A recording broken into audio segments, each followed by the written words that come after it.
sekitar lah 1 tahun lebih lah kalau untuk perusahaan.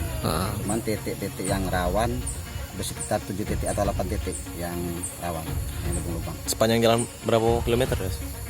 Yang sekitar 1 kilometer lah. Itu akibat apa lah kerusakannya?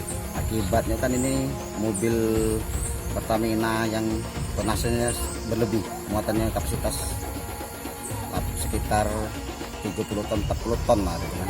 Hmm.